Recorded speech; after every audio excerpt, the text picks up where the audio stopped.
Hello everyone. Welcome to Nanuya channel. And today, we're diving into the beautiful philosophy of slow living, what it means, why it matters, and how we can embrace it in a world that often demands the opposite. In a society that glorifies busyness, we often wear exhaustion like a badge of honor. We fill our calendars to the brim, rush from one task to another, and convince ourselves that productivity equals worth. But what if slowing down could actually make us happier, healthier, and more fulfilled? Today, we'll explore the origins of slow living, hear some inspiring stories, and share practical steps to help you bring more slowness into your life. By the end of this episode, you'll have a better understanding of how to cultivate presence, create intentional moments, and truly savor life as it unfolds. Slow living isn't about doing everything at a snail's pace. It's about doing things with more purpose and presence. The movement traces its roots to the slow food movement, which began in Italy in the 1980s as a response to the rise of fast food and mass consumerism. It was a call to return to local, traditional food, prepared with care and enjoyed with intention. From there, the concept expanded beyond food. It evolved into slow travel, where people immerse themselves in cultures instead of rushing through tourist hotspots. Slow fashion, which emphasizes sustainable and ethical clothing choices. Even slow work, which encourages deep focus over frantic multitasking. Ultimately, slow living is about embracing a lifestyle that prioritizes well-being, mindfulness, and meaningful experiences over speed and consumption. Think of it like this. When was the last time you truly savored a meal? Not just ate it while scrolling on your phone, but really tasted it. Noticed the textures, the flavors, the aromas? That's the essence of slow living, fully experiencing life's moments instead of rushing through them mindlessly. Imagine waking up without immediately grabbing your phone. Instead, you stretch, take a few deep breaths, and drink a glass of water while watching the sunrise. This simple shift can set the tone for a more intentional day. I recently spoke with Tia, who transitioned from a high-pressure corporate job to a slower, more intentional lifestyle.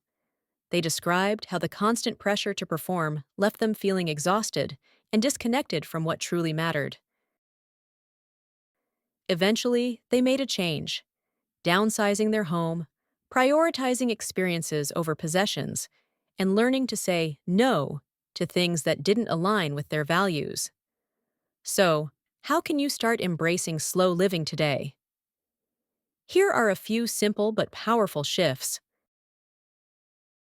Start your day slowly. Instead of immediately reaching for your phone in the morning, take a few deep breaths. Stretch, sip your coffee mindfully, or step outside and listen to the sounds of nature before diving into the day.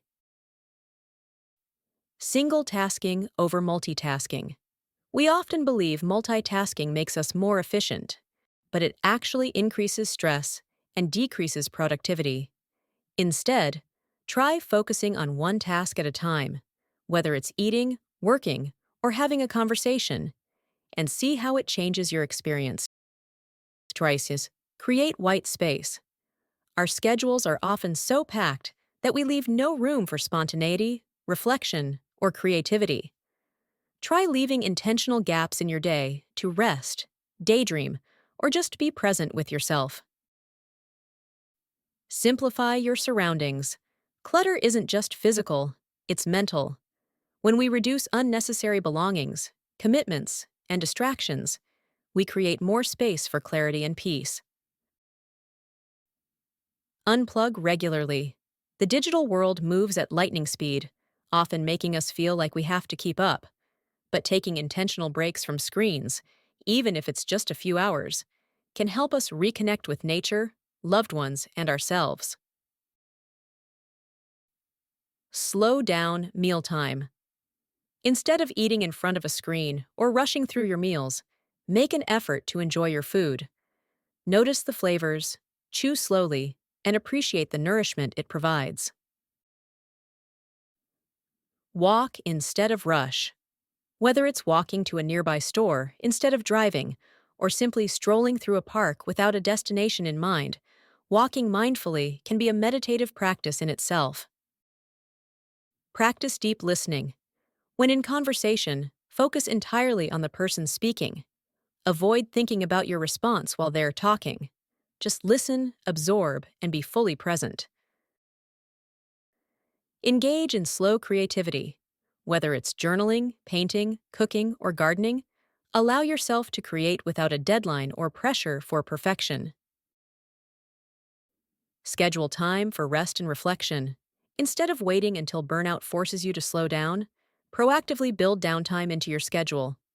Whether it's journaling, meditating, or simply sitting in silence, this practice can help you process emotions and reconnect with yourself. Slow living isn't about perfection, it's about progress. It's about reclaiming time, finding joy in the little things, and being present in your own life. So, I challenge you. What's one small way you can slow down today? Maybe it's eating lunch without distractions, taking a walk without checking your phone, or just pausing to take a few deep breaths. Whatever it is, give yourself permission to pause and be present. If you enjoyed today's episode, don't forget to subscribe, share, or leave a review. It really helps us grow this mindful community. Thank you for joining me on the Mindful Path. Until next time, take a deep breath, slow down, and savor the moment.